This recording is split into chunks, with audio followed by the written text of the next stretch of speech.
राम राम शेतकरी मित्रांनो, हे आपण नवीन कल्चर बनवताना यामध्ये 24-24-0 हे 10 किलो खत टाकलेलं आहे।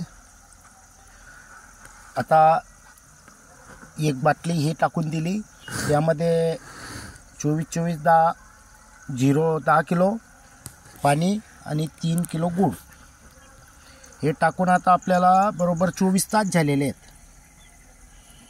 तर आता बघू शकताय तुम्ही, आपल्याला हे कल्चर सुद्धा हलवण्याची गरज नाही आहे, तर ते जीवाणूंमार्फत ऑटोमॅटिक खालतून वर येत राहतात। तर त्यामुळे आपल्याला हलवण्याची सुद्धा गरज नाही आहे।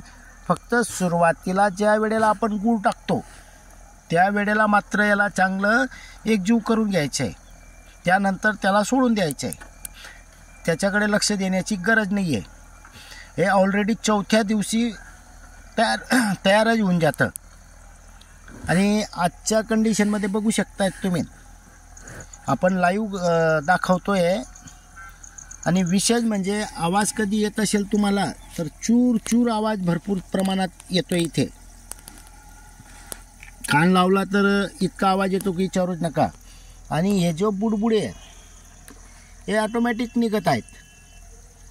तर शेतकरी मित्रांनो, हे जो नवीन कल्चर आहे याच्यामध्ये आपण जे रासायनिक खतं टाकतोय याचे परिणाम आपल्याला चांगलेच भेटत आहेत। आपण सुरुवातीला आपल्या ह्या मक्यावर वापर केलेला आहे, त्याच्यानंतर शिरपूरला संजीत सिंग राजपूत भाऊ म्हणून आहेत, त्यांनी त्यांच्या केळी पिकावर वापर केलेला आहे। तिथेही जसं आपलं इथे काम करतं आहे तिथेही तसंच त्यांचं काम करतं आहे। आणि हे हे जो आपण कल्चर बनवलेलं आहे याचे आपल्याला अजून फवारणीतून आपण याचे ट्रायल बेस घेणं बाकी आहे। फक्त याचे परिणाम आपण जमिनीतून दिलं गेलेलं आहे।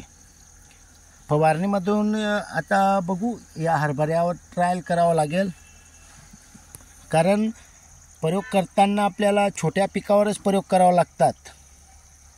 त्यामुळे आपण रिस्क घेताना थोडं काही लाईनवर रिस्क घेतो, की जेणेकरून नुकसान झालं तर थोडंफार होईल। कारण नुकसान तसं पाहिलं तर प्रमाण ठरवणं महत्त्वाचं आहे। जास्त प्रमाणात घेतलं गेलं तर पानं जळतात, पीक थांबतं। त्याच्यामुळे काही थोड्या क्षेत्रावर आपल्याला हे थोडं प्रमाण घेऊन प्रयोग करावा लागतो। आपण ह्या मक्यावर जे फवारणी केलेल्या नाही आहे त्याच्या, आपण जे एस कल्चरपासून बनवलेल्या निविष्ठा होत्या त्यांच्याच आपण याच्यात वापर केलेला आहे।